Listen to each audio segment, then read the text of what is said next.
अस्सलाम वालेकुम दोस्तों, कैसे हैं आप सब। उम्मीद करता हूँ सब खैर आफ़ियत से होंगे।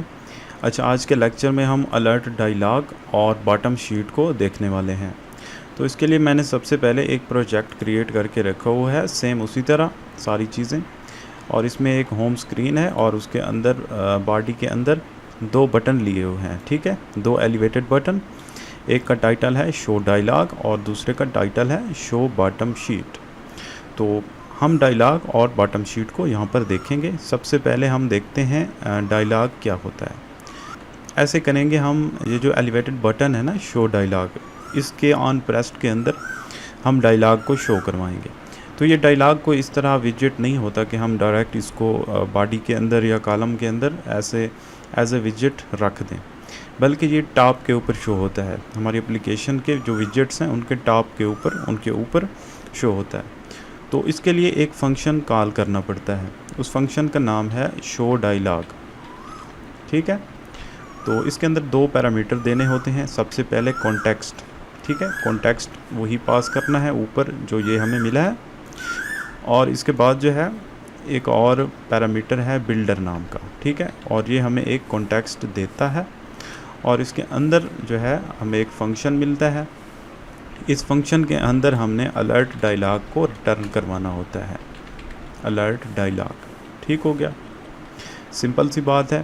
शो डायलॉग एक फंक्शन है, उसके अंदर दो पैरामीटर हैं, एक कॉन्टेक्स्ट, दूसरा है बिल्डर। और बिल्डर के अंदर हमें एक अलर्ट डायलॉग को रिटर्न करवाना होता है। ठीक है, अब ये अलर्ट डायलॉग जो है ये हमारे पास आ चुका है डायलॉग। इसके ऊपर अब हम वही काम करेंगे जैसे विजेट्स लगाते थे। इसके अंदर जो है सबसे पहले मेन चीज़ एक है टाइटल। ठीक है, टाइटल में एक टेक्स्ट दे देते हैं, इसमें लिख देते हैं दिस इज़ टाइटल। ठीक हो गया, जस्ट इतना करते हैं। आप क्लिक करके इसको चेक करते हैं शो डायलॉग, तो देखें यहाँ पर शो हो रहा है दिस इज़ टाइटल। जस्ट हमने टाइटल लगाया है।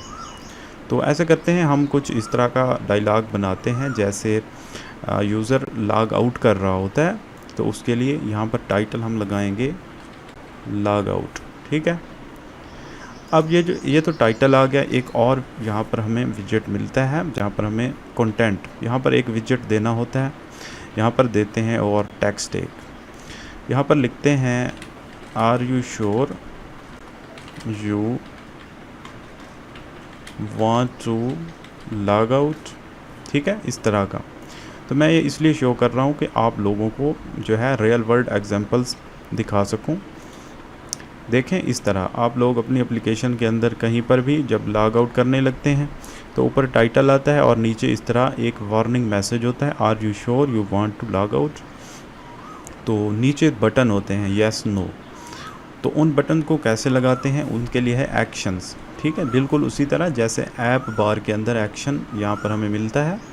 ऐप बार के अंदर एक्शन करके इस तरह उसके अंदर हम चाहें तो कोई भी बटन लगा दें। हम एलिवेटेड बटन लगाएं, टेक्स्ट बटन लगाएं, या फिर हम आइकन बटन लगाएं, जो भी हमारे ऊपर डिपेंड करता है।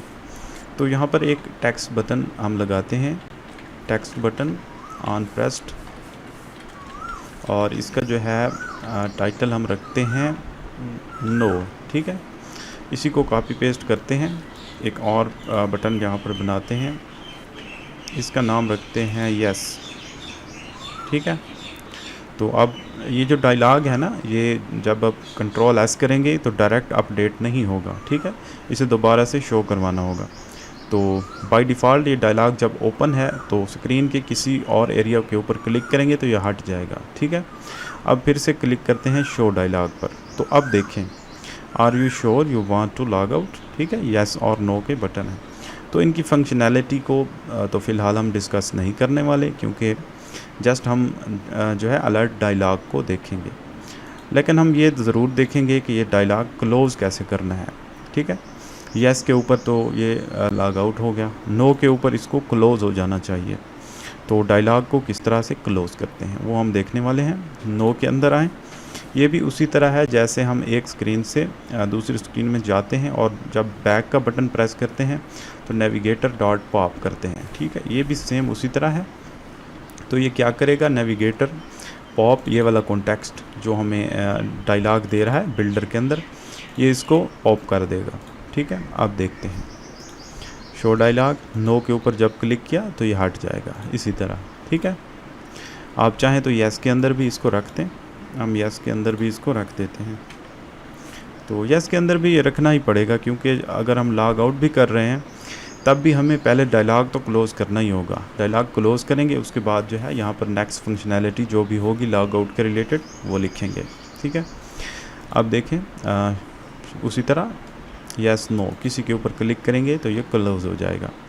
तो यहाँ पर टेक्स्ट बटन के बजाय आप एलिवेटेड बटन भी यूज़ कर सकते हैं, एलिवेटेड बटन। ठीक है, इसी को कॉपी पेस्ट करते हैं इस तरह। अब देखते हैं, तो अब देखें यस नो कुछ बेहतर नज़र आ रहे हैं क्योंकि ये एलिवेटेड बटन है। ठीक हो गया, तो इस तरह से डायलॉग काम करता है। आप इसको मज़ीद डिज़ाइनिंग इसकी कर सकते हैं। तो आप चाहें तो इसके अंदर आइकन भी लगा सकते हैं, आइकन यहाँ पर आप लगा सकते हैं। लॉग आउट का एक आइकन ले लेते हैं, लॉग आउट। ठीक हो गया, फिर से डायलॉग को शो करवाते हैं। तो आप देखें टॉप के ऊपर आइकन भी आ रहा है। तो ये सारा कुछ आपके ऊपर डिपेंड करता है, जैसी सिचुएशन हो उसी के हिसाब से आप डायलॉग को यूज़ कर सकते हैं। तो मेरा काम था आपको बेसिक चीज़ें इसकी करवाना, मज़ीद आप इसको एक्सप्लोर करें। इसके अंदर ये जो शो डायलॉग है इसके ऊपर होवर करें, काफ़ी सारे इसके अंदर जो फंक्शनैलिटीज़ हैं इसकी प्रॉपर्टीज़ हैं मौजूद हैं। तो फ़िलहाल ज़्यादा इसकी गहराई में जाने की ज़रूरत नहीं है, जस्ट इतना ही आप कर लें और बाकी इसकी जो डिज़ाइनिंग है इसके ऊपर फोकस करें। तो यहाँ पर जो कंटेंट है ना इसके अंदर फ़िलहाल तो हमने जस्ट एक टेक्स्ट दिया है। तो यहाँ पर मुमकिन है काफ़ी सारी चीज़ें हों, मसलन यहाँ पर हमें एक कॉलम लेना पड़े, तो उस सिचुएशन में क्या करना है, यहाँ पर लेते हैं एक कॉलम और कॉलम के अंदर ये टेक्स्ट लेते हैं। मसलन एक काफ़ी सारे टेक्स्ट हैं, इसी को हम कॉपी पेस्ट करते हैं नीचे कुछ इस तरह से। ठीक है, अब देखते हैं क्या होता है। एक और चीज़ मैं आपको समझाने वाला हूँ। तो आप देखें हमारा जो डायलॉग है ना वो पूरी स्क्रीन उसने ले ली है, पूरी हाइट जो है फुल स्क्रीन ले ली है। तो ऐसा नहीं होना चाहिए, हमारा कंटेंट तो जस्ट यहाँ तक ख़त्म हो जाता है। तो ये नीचे इतनी सारी जगह ऊपर नीचे क्यों ले रहा है? तो उसके लिए हमें एक चीज़ यहाँ पर करनी पड़ेगी। कॉलम के अंदर जो एक प्रॉपर्टी है जो हमने नहीं देखी, वो है मेन एक्सेस साइज़। ठीक है, तो यहाँ पर लगाना है main access size dot minimum. इसमें दो ऑप्शन है, बाय डिफ़ॉल्ट ये होता है मैक्स, हमने मिनिमम इसको कर देना है। तो अब ये मिनिमम जगह ले लेगा। तो अब ये मिनिमम जगह लेगा। शो डायलॉग करते हैं, अब देखें जितना कंटेंट होगा उसी के हिसाब से ये फैलेगा। तो ऐसी सिचुएशन हो जब आपको काफ़ी सारी चीज़ें यहाँ पर काफ़ी सारी डिज़ाइनिंग करनी हो, तो अगर आपको कॉलम चाहिए तो कॉलम के अंदर ये प्रॉपर्टी ज़रूर लगाएं। ठीक है, तो यहाँ तक हमारा डायलॉग जो है क्लियर है। अब हम आते हैं बॉटम शीट के ऊपर। वो थोड़ा सा फ़र्क है, कोई ज़्यादा फ़र्क नहीं है, तकरीबन सेम चीज़ें हैं। मैं दिखाता हूँ, ऐसे करते हैं। यहाँ एलिवेटेड बटन जो है ये ऊपर वाला, इसको क्लोज़ करके नीचे आते हैं यहाँ पर। तो बॉटम शीट देखते हैं क्या होता है। तो डायलॉग को शो करवाते हुए हमने लिखा था शो डायलॉग, अब हम लिखेंगे शो मॉडल बॉटम शीट। ठीक है, जस्ट इतना डिफरेंस है। अब इसके अंदर भी उसी तरह दो पैरामीटर हैं, एक कॉन्टेक्स्ट और दूसरा है बिल्डर, और बिल्डर हमें कॉन्टेक्स्ट देता है। तो वहाँ पर हमने रिटर्न करवाया था अलर्ट डायलॉग, लेकिन यहाँ पर हम अपनी मर्ज़ी का कोई विजेट रिटर्न करवाएंगे। तो यहाँ पर हम लिखते हैं रिटर्न, एक लिस्ट व्यू लेते हैं। ठीक है, और इस लिस्ट व्यू के अंदर अपनी मर्ज़ी से कोई चीज़ लिखते हैं। चिल्ड्रन के अंदर लिस्ट टाइटल एक ले लेते हैं, दिस इज़ टाइटल। ठीक है, जस्ट इतना करते हैं। अब देखते हैं, तो अब मैं क्लिक करने लगा हूँ शो बॉटम शीट के ऊपर। तो देखें नीचे से शो हुआ है ऊपर की जानिब, दिस इज़ टाइटल। ठीक है, आप स्क्रीन के किसी और जगह पर क्लिक करेंगे तो ये हट जाएगा। तो आप गौर करें, ये नीचे से ऊपर की जानिब आता है। ठीक है, अच्छा इसमें एक और प्रॉपर्टी है, वो मैं दिखाता हूँ। शो ड्रैग हैंडल, इसको अगर आप ट्रू कर दें तो एक हैंडल हमें मिल जाता है। आप देखें शो बॉटम शीट के ऊपर क्लिक करें तो देखें यहाँ पर एक हैंडल आ गया है।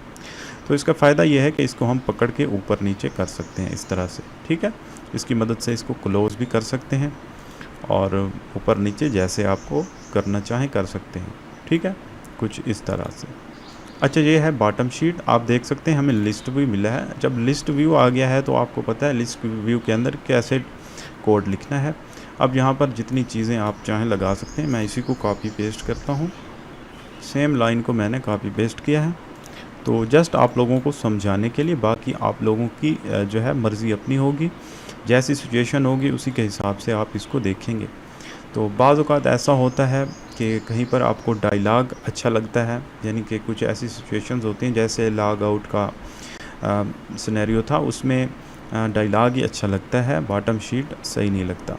तो बॉटम शीट ऐसी सूरत में अच्छा लगता है, जैसे मैं आपको बताऊं, यहाँ पर नीचे कोई बटन हो, कोई ऐसी चीज़ हो, कोई काफ़ी सारी सेटिंग शो करवानी हो, आप यहाँ पर बॉडी के अंदर उसको शो नहीं करवाना चाहते। आप चाहते हैं कि एक लेयर ओपन हो, एक नई शीट ओपन हो नीचे से, उसके ऊपर एक्स्ट्रा सेटिंग्स सामने आ जाए। तो ऐसी सिचुएशन के लिए आप इसको यूज़ कर सकते हैं। तो ये है bottom sheet, show model bottom sheet. अच्छा, एक और चीज़ होती है इसके अंदर, स्कैफोल्ड के अंदर एक प्रॉपर्टी होती है बॉटम शीट के नाम से, ठीक है। तो इन दोनों को मिक्स नहीं कर देना। ये जो शो मॉडल बॉटम शीट है ये अलग चीज़ है, और ये जो स्कैफोल्ड के अंदर बॉटम शीट है ये अलग चीज़ है। तो ये जो स्कैफोल्ड के अंदर है ये जस्ट एक विजेट है, इसके ऊपर आप कोई भी चीज़ शो करवा सकते हैं। मसलन मैं एलिवेटेड बटन शो करवाता हूँ, ठीक है, और इसके ऊपर मैं कुछ भी लिख देता हूँ। इसके ऊपर लिखते हैं बॉटम शीट बटन। तो इसको देखें, ये बॉटम के ऊपर शो हुआ है बॉटम शीट, ठीक है। तो ये और चीज़ है, ये जस्ट एक विजेट है। जैसे बॉडी है ना, बॉडी, ये उसी तरह एक विजेट है, जस्ट ये नीचे शो होता है यहाँ पर, लेकिन ये बॉडी के ऊपर शो होता है हमेशा, ठीक है। बॉडी इसके नीचे होती है, ये बॉटम शीट इसके ऊपर शो होता है। तो ये जो बॉटम शीट है ना, ये अलर्ट डायलॉग की तरह जो काम करती है, जिसमें हमें ये कॉल करवाना पड़ता है शो मॉडल बॉटम शीट। ये और चीज़ है, इसके ये तो क्लिक के ऊपर आती है, यानी कोई क्लिक करते हैं तब ये नीचे से ऊपर शो होता है। लेकिन ये जो है ना बॉटम शीट, जो स्कैफोल्ड के अंदर विजेट है, ये अलग चीज़ है। तो अब मैं ऐसे करता हूँ, ये जो स्कैफोल्ड है ना, इसका मैं बैकग्राउंड कलर करता हूँ रेड, आप लोगों को अब समझ में आएगा। तो अब देखें, नीचे जो बॉडी है ना उसका जो है कलर चेंज हो चुका है सारा कुछ। अब देखें बॉटम शीट जो है इसका एक अलग, यानी कि ये एक अलग चीज़ है, टोटल अलग है, इसकी सेटिंग भी अलग है। अगर हम यहाँ पर आए ना मेन के अंदर, मैं थीम के अंदर भी दिखाता हूँ आप लोगों को, थीम डेटा। तो इसके अंदर जो है बॉटम शीट देखें, बॉटम शीट थीम डेटा। इसके अंदर अगर मैं इसका बैकग्राउंड कलर करूँ ग्रीन, तो यहाँ पर आप लोग देखें ग्रीन हो चुका है। ये तो बटन है ना ऊपर, बॉटम शीट बटन, इसके नीचे देखें ग्रीन कलर आ चुका है, जो मैंने अभी किया है। मैं ऐसे करता हूँ, थोड़ा सा जहाँ पर मैं पैडिंग ले लेता हूँ, आप लोगों को अच्छे से समझ आएगी। मैं 15 की पैडिंग लेता हूँ। तो अब देखें बॉटम शीट की आप लोगों को समझ आ जाएगी। ये है बॉटम शीट, ये वाला विजेट जो मैंने लगाया है, इसका कलर मैं पीछे से यहाँ से कंट्रोल किया है थीम से। तो इसके ऊपर एक बटन है बॉटम शीट बटन, और नीचे इसका जो एरिया है वो बॉटम शीट है। तो ये बॉडी के ऊपर शो होता है। बाज़ औक़ात ऐसी सिचुएशन होती है कि आप लोगों को बॉडी के ऊपर सारी चीज़ें, डिज़ाइनिंग, बाकी चीज़ें शो करनी होती हैं, लेकिन आप चाहते हैं कि एक बटन हो जो बॉटम के ऊपर चिपका रहे यहाँ पर, ठीक है। तो बॉडी जो है वो स्क्रॉलिंग करती रहे, लेकिन ये ऊपर यहाँ पर मौजूद रहे। तो ऐसी सिचुएशन के लिए आप बॉटम शीट यूज़ करते हैं। तो इन दोनों को मिक्स नहीं करना, ये अलग चीज़ है। बॉटम शीट जो कि स्कैफोल्ड के अंदर यूज़ होती है, ये अलग चीज़ है। और ये जो मॉडल बॉटम शीट है, क्लिक के ऊपर शो करवाते हैं, ये अलग चीज़ है, ठीक है। लेकिन देखें इन दोनों का थीम जो है, थीम एक ही है। पीछे से यहाँ मेन में आए, यहाँ पर बॉटम शीट का जो थीम है वो एक ही है, ठीक है। ये बात आप लोग जहन में रखें। वो वाली बॉटम शीट हो चाहे हो ये वाली, इन दोनों का पीछे से जो थीम है वो एक ही तरह का काम करता है। बस डिफरेंस ये है कि वो वाला जो है बॉटम शीट, वो स्कैफोल्ड के अंदर एक विजेट के तौर पर रहता है, और ये क्लिक करने के ऊपर यानी कि शो होता है बॉटम से। तो उम्मीद करता हूँ आप लोगों को समझ आ गई होगी अलर्ट डायलॉग क्या होता है और बॉटम शीट क्या होती है, बॉटम शीट एज ए विजेट स्कैफोल्ड के अंदर क्या होता है और शो मॉडल बॉटम शीट क्या होती है। तो इनकी डिज़ाइनिंग आप अच्छे से कर सकते हैं, जैसी सिचुएशन हो उसी के हिसाब से। तो आप लोगों का कोई भी क्वेश्चन हो आप पूछ सकते हैं। आज के लिए इतना ही, मिलते हैं नेक्स्ट ट्यूटोरियल में। ओके, अल्लाह हाफ़िज़।